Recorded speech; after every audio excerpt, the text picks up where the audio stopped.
something as prestigious as being a judge. You know what? I'll forego that to chase this dream. And so for all of this, it's worth it. Absolutely.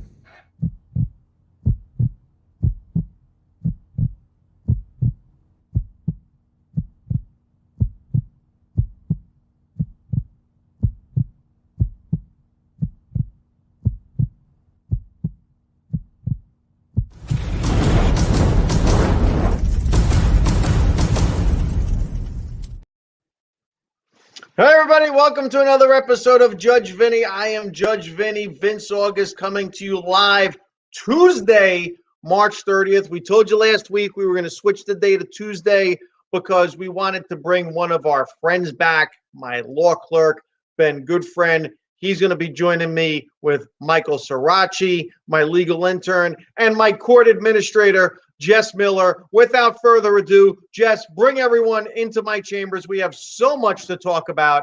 In fact, I have breaking news for all of you as Ben is there in his Hugh Hefner robe with his pot plant behind him, having a good time. But listen to this, so you guys all know this because it just happened now as we were waiting to come on. President Joe Biden's dog Major has just bit a second person. Oh, no. Yes, within like the last week. No. Yes, and then, of course, Major is the name of the dog. Major, the German Shepherd, tried to whack President Biden like early on, took out his leg. Let me tell you something. President Biden, you could start a war in Scandinavia. You can attack Iceland. You could attack New Zealand and start a war with no provocation whatsoever. But if that dog bites one more person and you have to put that dog down, you will never survive. You will get canceled forever. If you have to put down a rescue, oh my God. Seriously, if he has to put down a rescue dog, a dog that he rescued, his presidency ends the next day. You could do a lot of things in this country. You screw up with a dog in America, you're done. This just happened? Yes, just moments ago, as we were waiting, I'm sitting here and I said I got a thing on my phone, a notification. So yeah, so Scout. I never trust a German dog. That is not Scout, good. well, listen, I can see where Ben's coming from with that, but Scout is biting everybody in the White House. Scout is just going to town. Yeah, he's looking and just sees everyone else as just milk bone. Scout needs the dog biscuits. whisperer. Scout's losing his crap. Scout is like, listen, I'm even bored with that last press conference. We got to mix it up in here. We need to bring some excitement into this thing. Let's say hi to a few people real quick, Vince. Yes. Who's checking in? Do we have people already? Tracy doing as always. Oh my God, love Tracy. Hi, Tracy. Always here. Jennifer B, who works over at the courthouse, who normally sees me like this. I look like hell though. I've been in this You're shirt a little way too wrinkled. long today. Yeah, I'm. It's 7 o'clock. Hi, Deb, Deb. always checking in. Tracy was laughing about Joe Biden's dog biting somebody, which is not really that nice, Tracy. No, Scout is he's ripping it up. Amanda's checking in. Hey, Amanda. So Joe, listen to me. The kids in cages is not as bad as Scout being put down. I'm being facetious, obviously. We're having fun, but seriously, Scout bites one more person. Like I do dog bite. That's something actually I do. I do dog bite cases, and it's major. Oh no, it's major. I'm sorry. You're right. Sharon is right. I'm sorry. Okay. The name of the dog is Major. It's Major. Thank you. I stand corrected. And Jennifer says you look fine. Thank you. So let's update my error. Whenever I make a mistake, I always update it. Yes, the dog's name is not Scout. It's Major. Major is biting everybody in the White House. So Major's going to town. So that's we wanted to jump. Yeah. So that's it's live. Two dogs, Scout and Major. Sharon says Scout and Major. All right. So I wasn't that. All right. But Sharon, it's Major biting everybody, right? Yeah. Major dog bite.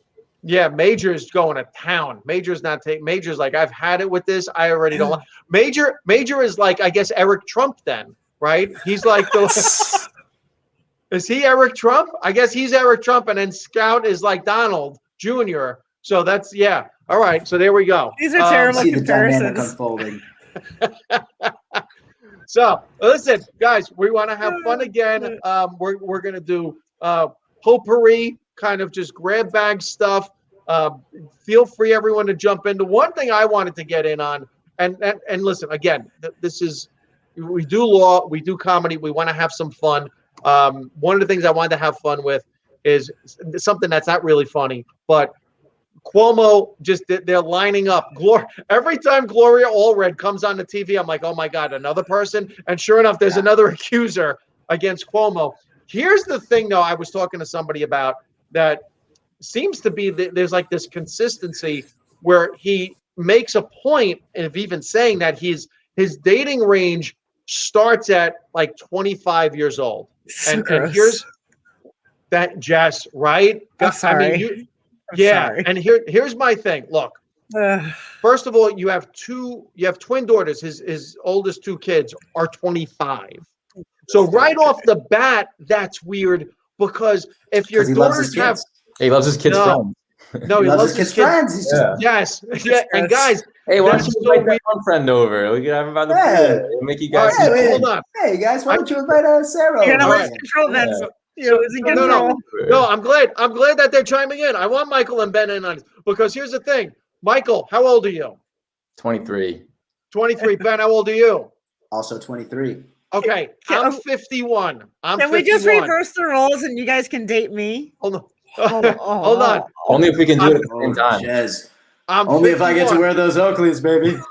Guys, how weird would it be if you know that my dating range starts at your age? You're never coming over for Sunday dinner at my house with your friends. If you knew that was the case, you're never coming over, and nor should you. That's nor kind of should you. No, because you're like professor. You're like the professor.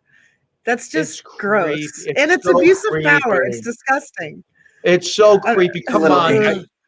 Come on, guys. If you knew my dating range started at your age, you'd be like, all right, we do the show with Vin. We're never hanging out with him. I couldn't be friends with you. I wouldn't be doing this podcast thingy with you. No, because it's creepy, guys. Let's be honest. Yeah. It's creepy. And I got a question for you though. You're not my kids. Are these real? Like, is this because I haven't been following it? So are these? Actual, no, he actually said that. Yeah, he said that he's like done this to 20 some odd people. No. Well, so what? I guess one of the conversations he had with one of the people that he's being accused of sexual harassment with was he said his dating range starts at 25 years old. So it's like, my bottom line. Now listen, I'm going to tell you this. How old is he? He's older than me by a He's lot. probably he's 400, 500 years. Oh, no, he's got to be 60. He's got to be 60 years old. Now I'm going to tell you this. I'm 51. Okay. And I had this conversation. Look, I'm back in the dating world. I got to tell you, my floor, and you guys tell me if I'm wrong or if it's too high or too low. My floor, 40 years old. I'm not going below 40. I agree with that. I think that's a good floor to have. I think because it's still a decade behind me. So at that point, I grew up in the 80s. If whoever I'm dating listened to 90s music, which was not that great, let's be honest, 80s music. So right off the bat, we have that conflict going. 80s movies were better than 90s movies. So he's 63 years old. Come on. That's disgusting. That's so 40 creepy. years. That's like grandpa. Yeah, that's really no. Vince, I think you could go. I think you could go lower. Honestly, I think you can go lower. Yeah. No. I would feel weird. They don't understand because they're 23.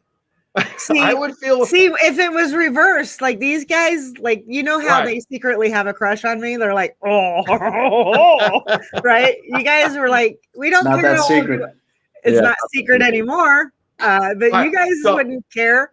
It's just open this up. Ed. Open up the. I want to see if people are chiming in. If 40 is a good floor for me at 51, or if it should be low, because Ben and Michael are like it could be lower. I don't think so. I think really, how low would you go at 51? I think years old? if you met a 35-year-old and you felt that you were on the same emotional plane and you guys hit it off and I don't know, man. I don't know. That's a tough call. What's the question? How old can you be to date? How young could I date at 51 years old? And I'm saying I can't go below 40. I'm saying 40 is pretty much my floor. And they're saying no. Ben is saying I could go as young as 35. Now, Ben, are you saying that because of a 35-year-old could be mature enough and is not that much of a difference? Is it because I'm a young 51, a combination of things? You are, Vince. You are virile, vibrant, vivacious. But, what it comes down to me is, age is just a number. And the emotional maturity to me is more important than the age. Obviously, within reason. We've got Cuomo out here. He's probably 500, 600 years old in biblical terms, and here he is with 25-year-olds. He's an old 63. He's an old 63. He's an old 63. Yeah, he's an old 63. I wouldn't be surprised if he's harvesting constituent blood to stay. Now, come on.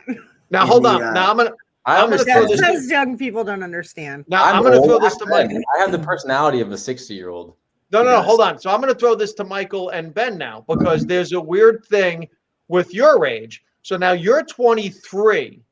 So I think you guys, your floor is actually a lot closer to your age than even mine because you guys get into a creepy area real fast too. If you're going back to college, hanging out with friends, like really, how young can you guys date before it's weird? Like I would at 23, I wouldn't go lower than 20. Really, I got to be honest. Yeah, I wouldn't go lower than 21. All right, Clarissa has a great answer. Vince. Okay, it's not about age so much as chemistry. You never know. And look, Cuomo's government. Some people just want to be on the arm of someone famous. Now, I will say that, Clarissa. Okay, when you start getting into Hollywood, and we've seen Jerry Seinfeld, he's got a huge age gap with his wife, and you see a lot of that. George Clooney, I think, has a huge age gap too. Leonardo DiCaprio. Yeah, but at least George Clooney's attractive. No, that's the thing. People change their standards. If a guy is hot, they're gonna be like, dude, I just changed my standard for you. Yeah, exactly. But I think for me, it's weird because I think there becomes this weird paternal. I don't know. It's a weird daddy complex. Yeah, I think there's a weird daddy complex thing where it's and with you guys again. Look, if you look at what's the age difference, you guys go 6 years younger, and all of a sudden the girl's still in almost in high school. Like that's like that's like way weird. Way weird. It's weird. Yeah. So let's see, Jessivina, I think females get away with dating younger these days more so than men. Well, that's the other thing. So on the other end, how old would I date? Because of my age. Now, see, I'm very, I'm athletic. I'm young at heart. I love going to where do I love going, Jess? Where's my favorite place on earth? Where do I go? Disney World. Disney World. Yeah. I don't think we want to get back into this conversation. I'm a kid at heart. I like doing fun stuff. I like going zip lining. So again, I can't go that high up. And listen, the reason why it works with Eileen is because she's active. Because if she's not, I got to tell you, she's going to go on a zip line and the line's going to get cut. And she's going to go before me, and it's going to happen. So no Gen Z, but millennials fair game. Yeah, but millennials are like the top of the millennial range is 40. So yeah, that's what I'm saying. It's 40. I agree. Here's a question I've always wondered: when will we personally, and also just in general, we reach the peak of our attraction? Like, if you look at the most attractive you've ever been, like, you're there. What age is it? You're there. Yeah, I peaked at 21. You're over the peak. I'm over the peak. Yeah. Are we declining now? We're in free fall. No, I'm up. I'm only going up. I'm gonna tell you this though. Right now, I actually weigh the same I did in college. I got it myself. I'm probably in the best physical shape I've been in a long, long time. But you can't do anything about this. The money maker is just they went to hell. You could wear a toupee. No, I would never do that. I would like to see you in a wig someday. That's just disingenuous. No, I've done the wig thing because I've gone, I've done full femme and drag and stuff like that for different stuff. So yeah, I've done that, but never like guy wig. No, it's not my thing. Toupee and the hair. No, I'm good. Yeah. So all right, so that's one story we wanted to get out of the way. What do you guys got, Ben? What do you want to jump on today? One thing I've been thinking about is the names of civic locations like airports, museums, monuments, oftentimes very sort of abstract. Like you go to Dulles Airport, for example, in Virginia, and you're like, oh, it's Dulles, whatever that means, Dulles. But then you look up Dulles and it's like John Foster Dulles and Alan Dulles, these two brothers who went to Princeton, who are responsible for all these horrible things and all of this, borderline genocide and coup d'etats in Latin America. But it kind of gets whitewashed into like, oh, this is an airport or this is a bridge. Okay. And so, yeah, how we name these civic spaces and what it really represents. Okay. And I see where you're going with that. But then we get into this weird place of judge. And listen, there's certain obviously unforgivable acts that you look at some people in history and like, yeah, on second thought, that wasn't the greatest person. But now we have, look, in San Francisco, we saw they want to take Lincoln off of a school. We're seeing in Illinois, they don't want to be referred to as, what is the Lincoln state or whatever it is. So then people get crazy when they start nitpicking people's lives and trying to judge them by today's standards. So I don't have a problem with going, like, look, one of the things I agree with is Lee with regards to General Lee. I think that's one of the names that I've never had a problem when people say, look, we got to get rid of the name General Lee, especially when you look at the connotation of what he fought for. Of course. And because it's like, I don't care how courteous no gentleman was. Like, I agree. Was trying to keep slavery in place. Yeah. So I'm look at the legacy. Look at what's going on in Georgia right now. Yeah, there was a law passed that said you can't bring water to somebody in line while they're voting. Right. So that's connected to Lee.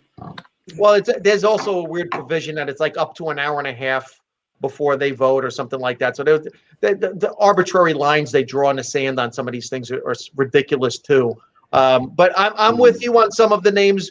But what I don't want to do is I don't want to get into a place where we start really nitpicking people and then look for a reason to remove their name, like George Washington, where you could say, well, he was a slave owner. It's like, okay, look, you have to understand something.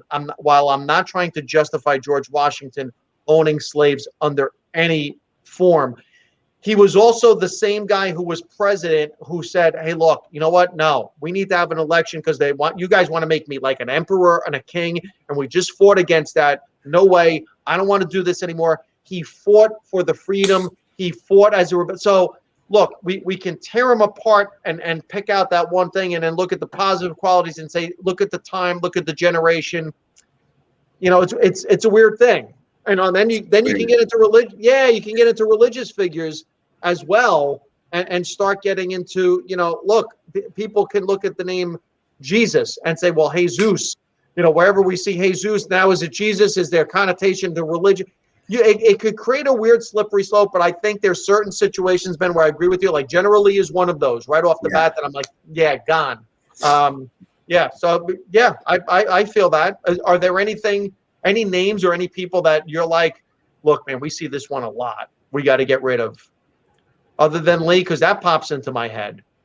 Lee pops into my head. I understand the point you're making too about, like, you know, I don't know how productive it is to relitigate these people's lives with the standard of today. Sometimes it's certainly necessary, but to me, it's more about the folks who you don't even know what they're about.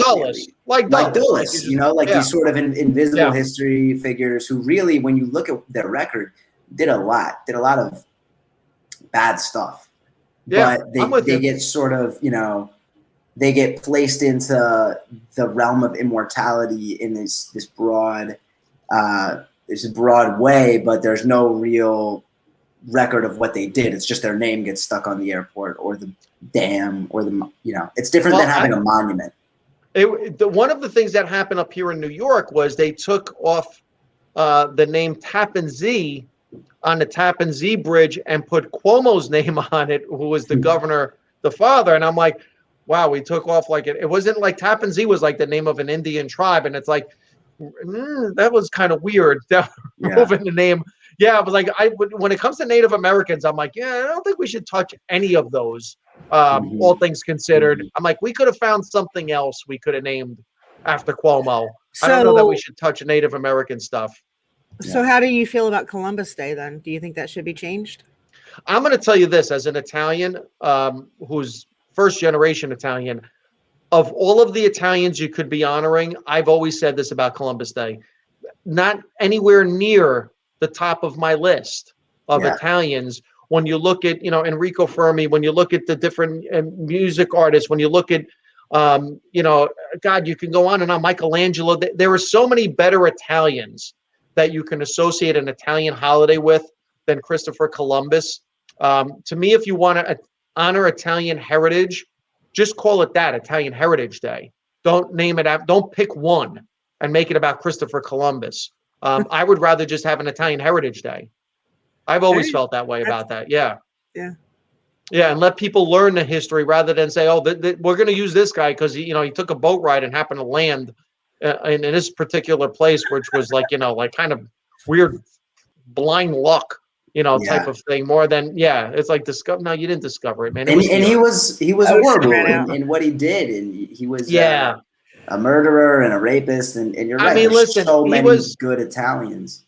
He was a pirate of sorts. It was back then to travel across an ocean in those little wooden death traps was pretty ballsy. Don't get me wrong. But again, that's a guy like you. When you look and break down the positives and the negatives, I think the negatives far outweigh the positives. And to me, that's not my go-to Italian. I think there are plenty of go-to Italians that I would go on before that. So I would change Columbus Day and call it Italian Heritage Day. I have no problem with that. Good question, Jess. I like that. Sriracha, what's on your mind this week? I've been really strung up on this social media activism that I've been seeing a lot recently, and I was reignited with the Derek Chauvin trials today. And all right, so All right. So you brought up the Chauvin trial. So here's the one thing that I'm hearing, and I'm going to throw this out as a question before I give my position on it. So one of the things we're hearing is this trial is going to define where we are as a country with regards to social justice. Michael, fair or unfair assessment? I just don't know fully what you mean by social justice. I mean, I think it almost, to me, what I think of is it'll define the level of privilege that police officers have when they face the law, because that's the clearest, that's a very clear, just blatant murder, right? Like, so if he gets off somehow, then it's like we haven't made any progress in all these. But don't forget what the charges are. Don't forget what the charges are here. Remember, there's a second-degree charge and a third-degree charge, and you have to really know the statute, right? And you have to really know what the charge is. So the third-degree charge involves him. Actually, it's a crime related to it. So he would have to have criminal knowledge of what he was doing would have ultimately led to the death. So it's almost like criminal homicide. So like during the course of a theft, you happen to kill somebody. So he would have to know that the procedure he was taught by the police academy would have led to the death. So you have to know the charges here. The second degree, again, there's intent involved. So when you look at the charges here, and I'm not, before people start sending me fucking hate email, what I'm trying to do is I'm taking this as a legal approach and saying there's a big difference here between police accountability, okay, which you guys know I'm all about police accountability, and I think it starts in the academies. I don't think this is about race. I think it's about training. It's in the academies. I think it is about recruiting. I think it's about the age of police officers and their backgrounds before they become police officers. And I've given you guys a litany of things that should go into a police officer before they become a police officer. No gun for the first couple years on the road. You partner with somebody. I think you should have to have had a job in the private sector. I don't think you could be younger than 30. This way you know what it is to travel to and from work and be a person. I think you should live in the community that you're policing, so this way you become familiar. I think you should have to do community service as part of your policing to become part of the community. I think you should have to walk a beat and not be in a car at all times. So there's a lot of things that I think that go into policing that could be fixed that have nothing to do with race. When you get into this actual trial and what he's being tried for, what I'm saying is I don't know that we can judge an entire country and every police force in the country by one trial on a specific incident that happened, that this is now going to determine an entire nation. I think that's just such an unfair standard that people are trying to put in. We've heard it from people in the Senate. We've heard it from people in Congress. We're hearing it from attorneys that are chiming in saying, this is going to determine whether or not America is racist. And I'm like, no, I'm sorry. You're not going to put racism on an incident that we saw what it was. We know what it was. Let's treat it for what it was. But you can't judge an entire country based on this one piece of crap cop that, obviously did the wrong thing. But it's a question of how well does the legal criteria, right? Like, how well can that action be judged by the legal criteria? Because if he doesn't fit the description of third-degree manslaughter, then what would? So I'm looking at this screen here. I'll add it back in. Yes. Just because I think it's Michael's spot on. To me, it's like the point is the video is incontrovertible, and if given what we all saw, there isn't accountability, then clearly there's something wrong. There's something seriously wrong. But again, the accountability aspect of it, there's two things here with regards to accountability. There's accountability with regards to this specific officer, okay? Now, listen, you can find Chauvin guilty of second or third degree here. Okay, fine. He pays the penalty. He pays the price. What my point is, that conviction does not change America and say we're no longer racist. We've just resolved our issues. It doesn't change it, but if he doesn't get convicted, it doesn't say what that again. If he doesn't get convicted by a jury, it doesn't say at the same time all cops are bad and this is what all cops do. So what I'm saying is, I don't think this trial is representative of exactly what happened that day. It's not representative of an entire country. And what I'm saying is, you don't fix policing with one trial, nor do you condemn an entire country on one trial. And I think the media is trying to say one of two things comes from this trial. Either the system works and all cops now are obviously bad, or the system doesn't work and everyone's a white supremacist. What I'm saying is you can't take that broad brush approach to this. What you can do from this, and which is the key, and what I've been saying the whole time is, look, we can't let this trial determine the soul of the country. What we have to do is let the incident that happened be the baseline for the change that we need across the board. So regardless of how the trial comes out, let what we saw happen be the need for change in policing. Period. End of story. Forget about the trial. The trial is going to happen. Look, that's going to be justice served or whatever's going to happen to Chauvin is going to happen to Chauvin. But that's not going to fix policing, nor is it going to fix racism. It's not going to address the greater issues in one trial. You don't fix that in one trial. Do you guys understand what I'm saying with this? Yeah, I think that's a really good point. That's a really good point. So his charges are just third-degree murder and second-degree murder, or is there a string of charges from that one incident? No, from what I understand is, there's 3 charges. That's it. Yeah. So what are the 3 charges? Second degree, third degree? There's second and third, and then there's a manslaughter charge. And I don't like the third-degree charge at all. I don't think they can make the third-degree charge stick. I think they have to get him on the second or the manslaughter. I think the third is, and the reason the third doesn't work is because of what he used, the tactic he used with the kneeling was taught in the academy. So he can't have that. That's not a criminal act. What he did, really? According, from what like I that. and again, to do it like that for that long. But again, see, Ben, that's the problem. And it goes back to that training aspect, and it goes back to what I've said about policing. Look, I don't think you should give anybody under 30 years old a badge and a gun. I'm sorry. I just think you should have to work in the private sector or work at least until you're 30 years old in a community around people so you have the experience in life. My big thing is I don't like seeing anyone go from military to police. I don't like seeing people go from college to police without life experience, because you're dealing with people in public, dealing with life experiences, just trying to get home from work. You're dealing with a domestic issue. If you're 22 years old, 23 years old, and you just got handed a gun and a badge, and you get a call to a domestic violence, and you maybe you haven't even been in a relationship to understand what's happening in a domestic situation. You know what I'm saying? Like, there's so much training and so much knowledge that I think comes from life experiences that a police officer needs to bring with them on the job, that the only way you get that is from living life. So I have a problem with the starting age. Yeah, it's funny. They have a cutoff age in most states at 35 years old. You can't be older than 35 to get into the, and I'm like, why? I think they raised it. Why? Well, that was the military too. I know in the military they raised it to 42.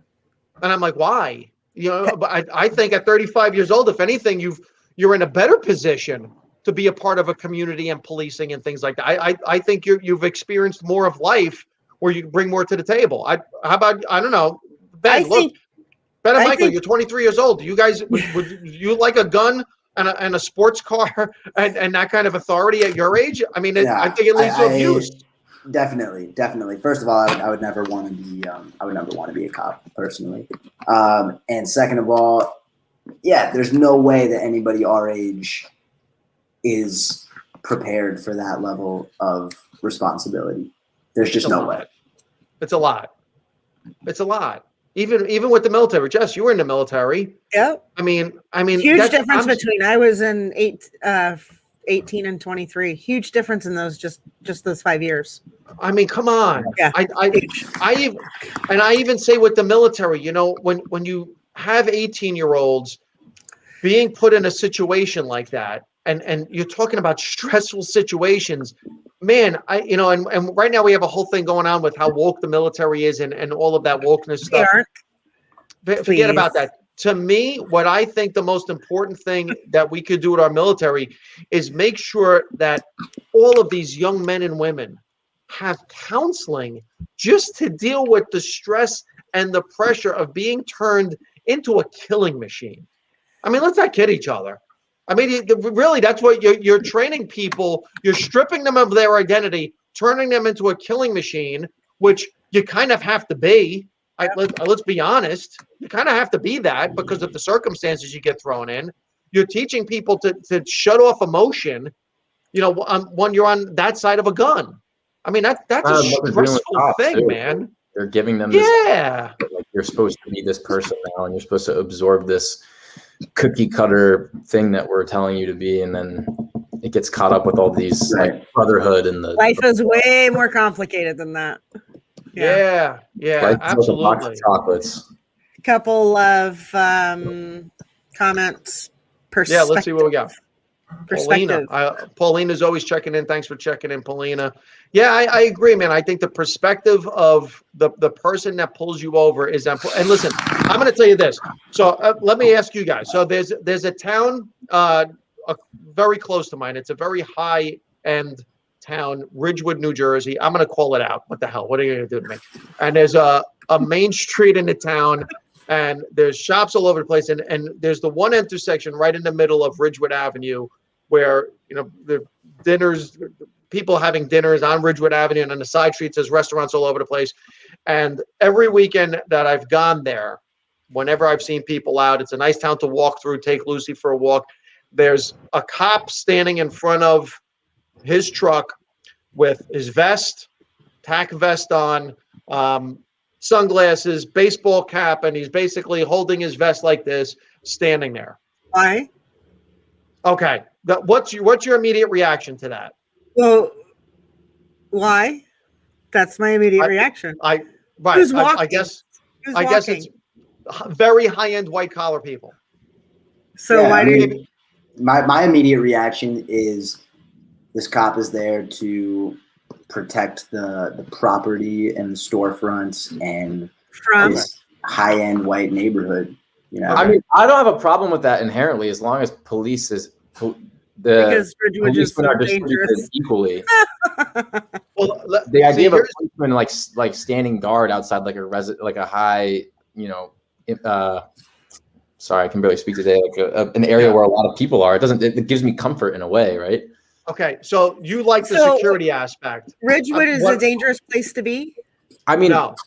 I think any place is potentially, when I think of like the mass shootings and stuff, I don't think of airports as like dangerous, but when I walk into airports nowadays and I see a cop with a vest on, I'm like, all right, cool. If anything happens, we have protection. Okay. So you know what, Michael, I'm going to take that and I'm going to appreciate that perspective because yes. So you're saying, look, you have these people here that pay a ton in taxes and look, I want to feel safe.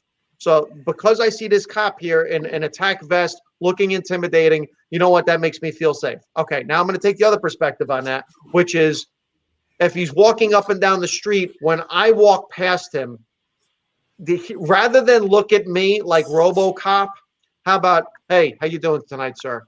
When I tell you that these guys are standing there holding their vest and basically, that's right, I got this on lockdown. You guys, someone screws up. Very militarized. Yes. And that's my reaction. My reaction is I don't feel, and I'm going to tell you that, and again, Michael, I'm not trying to jump on you. I don't feel so much safe as this guy's trying to send a message of intimidation.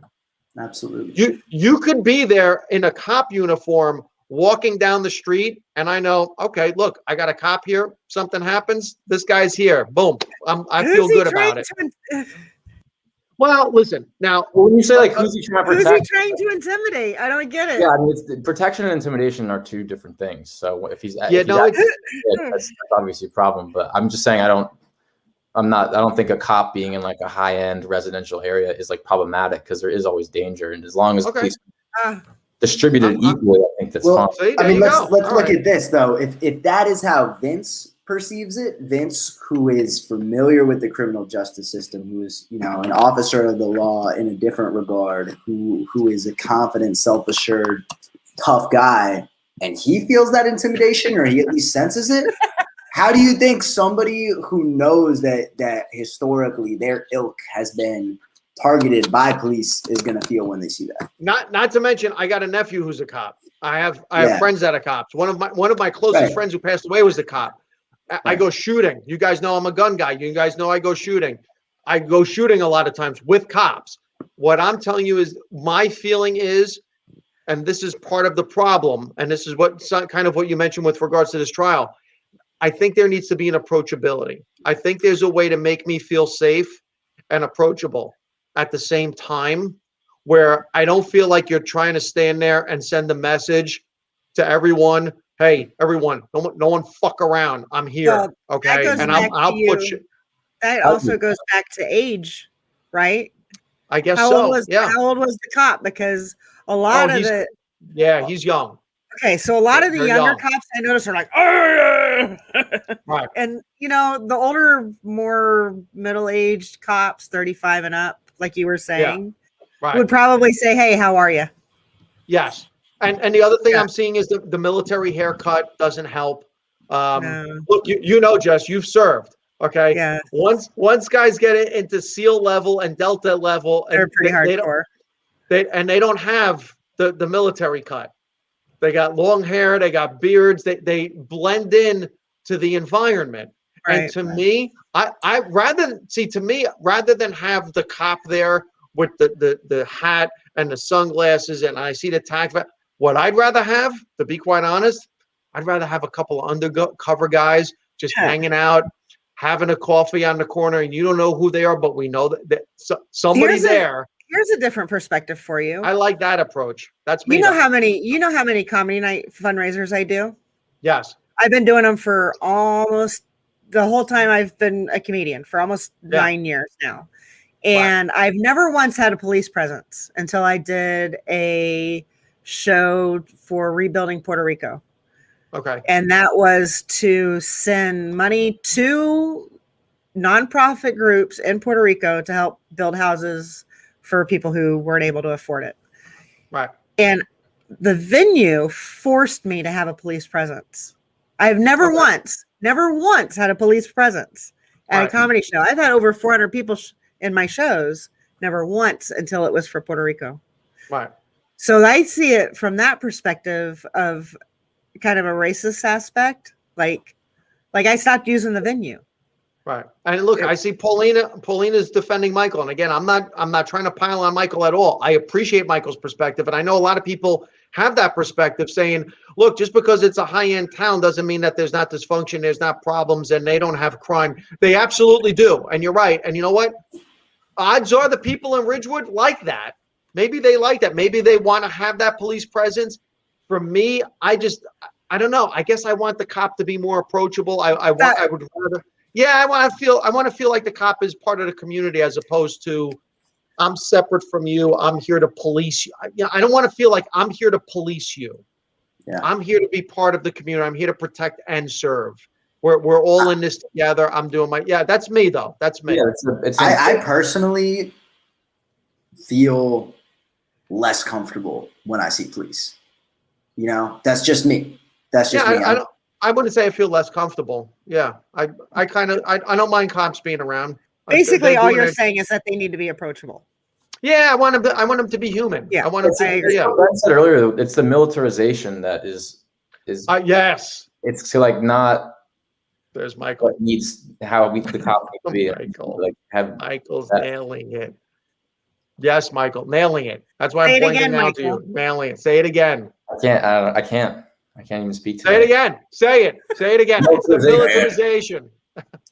All right, Jess, we got a couple minutes left. What do you want to jump in on tonight? I feel like I know you're chiming in, and I love that what's on your mind this week? Anything? I joined Clubhouse. You joined Clubhouse? Yes. Clubhouse. We got to get on Clubhouse. I have followed all three of you and expect you to follow me back. It's actually a really interesting thing. So what I've noticed, so I think I got hooked on Facebook back in like 2008 when Steph started playing Farmville. It was like, instead of actually going outside and farming, we just played it on our phones. Okay. And that was the hook for us. And then it became like, social media is a really big thing for comedians, which, you know, anybody in entertainment, you need a social media presence. It's a must. You have to do it, and you have to do it consistently. And it's a lot of work, and it takes a lot of effort. It's nonstop, and it's exhausting. Yep. And so Clubhouse is all phone. And the thing I like about that is that you can actually have conversations with people like this. I mean, you can't see them yet, but you can have conversations on the phone. There's been some good, really, really good rooms that I've gotten into. I want to see this room. I want to see a room created about Judge Vinny and that Clubhouse existed in the 90s. It was called the Party Line. This was the thing. That. Yes, Jess, you're my age. You should remember that. I am not your age. I am 10 years younger than you, Vince. Jess, you're my age. You were born the same thing. Listen, I was not born the same time as you. Same day, actually. Wait a minute. I bet Tracy, Jess, who's logged in right now, remember the Party Line? There was a thing called the Party Line. And let's open up the dialogue, Jess Miller. There was a thing called the Party Line in the 90s where you would literally call in. Look at Ben and Michael. They're looking at me like, what are you talking about? I don't remember this. So, yes. So you would call into a number, and it was like this massive conference call where strangers would call in, and you would just have random conversations, and people would jump in the conversation. And Oh my God. Yes, look, Jessavino. Yes, here it is. Yes. Dorothy. It was called the Party Line. And it was the Clubhouse chat room. Yes, it's the same thing. Look at Michael and Ben were like the 90s. It must suck being your age that this is what you guys did in your life. Oh my God, but it was called the Party Line, and you would call this number, and everyone would just start. It was crazy. Yes, Paulina remembers. It was. We had Omegle back in the day. Remember that? Yeah, we did have Omegle. It was mostly Party Line back in the 50s was way different. Party Line back in the 50s. Ring, rotary phone. Hello, this is the sanitarium. Welcome. So what was your first, for Michael and Ben, what was like the first social thing that you guys had? Ours was like the Party Line. Yeah. Not mine. Facebook. I remember I made my Facebook. I was in 7th grade. So Michael and I were kind of on we were in the cusp. We really were on the cusp. Have you guys heard of Omegle? There's that too. That was when we were in middle school. And that was like a big thing where you would randomly be paired up on a video chat with anyone around the world, and like around the world. And it was all just mine was MySpace. Yes, ours was MySpace, which was so creepy. Recording songs from the radio on a cassette. Yeah. Oh yeah, you guys. So this is how we used to. So we used to have box radios where you would have a cassette player, and what you would try to do is actually record the song. And the big. So this is how we used to get music off the radio. Look at Ben and Michael; they're looking at me like this is not a thing. So you had a recorder that was built into a box. I'm sure you've seen the old box radios. And here was the worst part, is that the DJ would talk up to something called the post on the song. Right. So you would miss the whole beginning of the song. That was the fun part of the song. That was like, and the DJ, we would just, if you could speak right up to the post, you were a great DJ. Because it would start right before the guy started singing. And that was what, and you would be like, freaking ruining my tape. I'm trying to make a mixtape here. And that's what they would do. They would talk up to the post. And they would ruin your song. 8-track? Do you guys know what 8-track are? Do you guys know what an 8-track tape is? Michael? No. It's hysterical.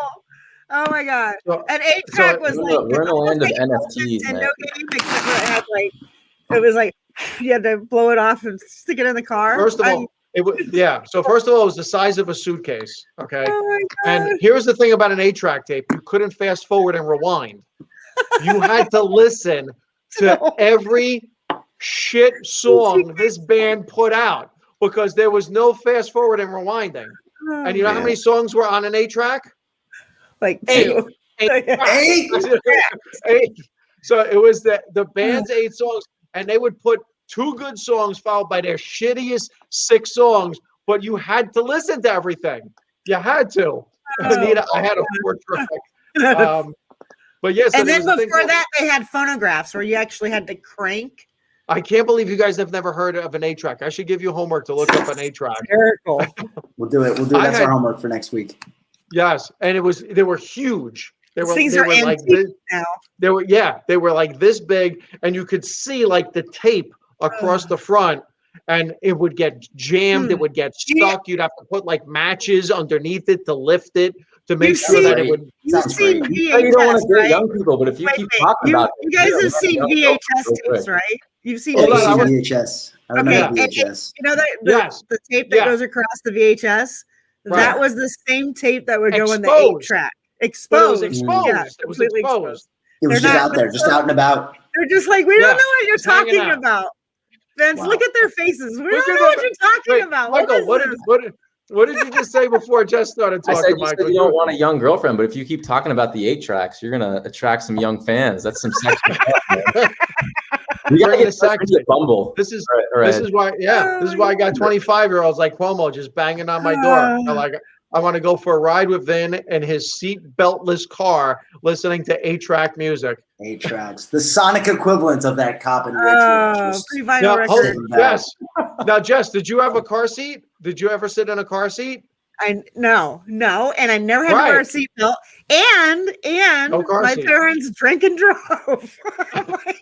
They would smoke. They wouldn't have the windows down. They would smoke. They'd have a beer. That's what you're saying about. Weren't DUIs not a thing when you guys and if there weren't enough people, if there were too many people, the kids got stuck way in the back where your face was up against the window. I'm gonna go. Ready for this? You know the station wagons, guys? Yes, that's what I'm talking about. We used to sit facing traffic. Facing traffic. So it was okay. So here's the back of the car. We're facing traffic, speeding cars coming at us. Then there was like all of the stuff that you would take to go down the shore. So there was like tools behind us, beach chairs. So basically everything that could stab us. So if someone did rear end us, we would either get impaled on the front of the car that hit us, or through the tools, the chairs, or whatever was behind us. And then there was another bench with people, and then there was a bench with the driver and the passenger in front of that. We were like the tail gunners. Dude, the tail gunners on B-52s. That was us. All right. This is the greatest part about this, right? Because anybody who's watching this at home, thinks I'm making this up. They're in your age bracket, the people that are watching from home. So they're dying. And these two right here are like, just look at them. They're like, what are you talking about? We don't know. Yeah. They're like, this is impossible. This didn't happen. Yes. Did not have seatbelts. Did not wear seatbelts. Nope. Ashtray every corner of the car. Ashtrays. There were ashtrays. Not phone jacks, ashtrays, guys. Ashtrays, every corner of the car. We were in the back seat. The dangerous car. They had the plug-in. Remember the plug-in light your cigarette? The plug-in lighters? They had those heavy ashtrays in the doors. Yeah. Yep. Where else are you gonna, ash your cigarette? It was crazy. Oh my God! Look, I love their faces. They're looking at us like, "What are you talking about?" We have no idea. Yes, this was not a real thing. You guys have no idea what. You guys never had to smuggle porn into the house. It was just always on an electronic device. You don't know what it is to sneak magazines. You have no idea what it's like to live. That's right. We had to sneak.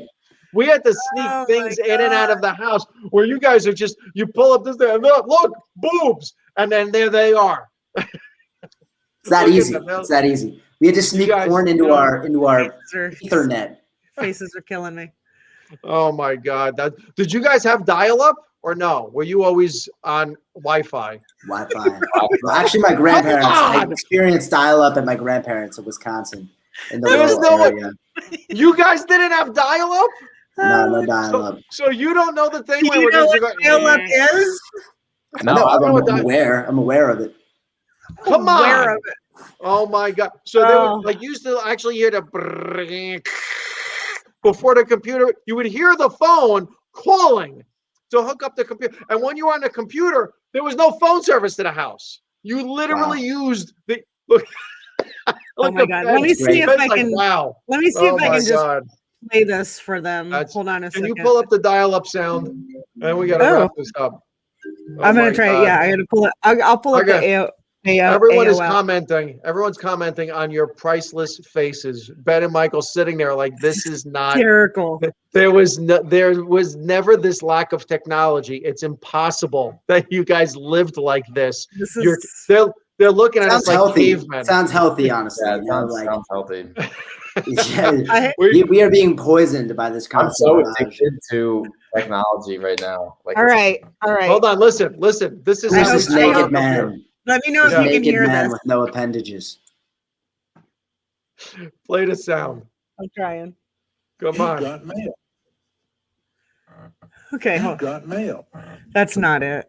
No, that's not it. Let's there was an actual dialing sound. Here we go. You would hear. Is this it? Yes. Hello. That was the sound. Oh my God! I feel like that's like just you're trying to like communicate with aliens or something. Michael, no lie. That was literally the sound of your computer hooking up to the internet. And when you would download a picture, it's not a joke. All comedians did this. It would literally imagine like this is the picture and how it would load onto the screen. Like that's like you would see it. Yes. There was no instant picture there. No, it would literally start to slowly load. Oh my! I love their faces. Look at them, Jess. Man, Jesus! Like you guys could like pretend to be interested. See, like, Jess knows because Jess is my age. He gets this. Fuck you, Vince. All right, so come on, let's wrap this up. Parting thoughts. Anything? By the way, are we promoting anything? Ben, you're still out in LA. Are you coming home? Are you visiting the parents? I'll be back home. Ben is coming. Excellent. Anything else going on? Any gigs, shows? You popping up anywhere? Any good news to tell us? Nothing going on. All right. Nothing going on. All right. Well, happy Passover. Tell your dad, who I love. Ben's dad looks just like me. Michael, what do you got going on? Little extra melanin. I'll be traveling the next couple weeks. Where are you going? I'm going to my cousin's wedding, a good Italian wedding in Palm Beach, my Italian side of the family. I'm excited for that. What's the other side? What's the non-Italian side? Irish. Nationality. Italian. Oh, that's a good wedding there. There's a lot of drinking at that wedding. Yeah.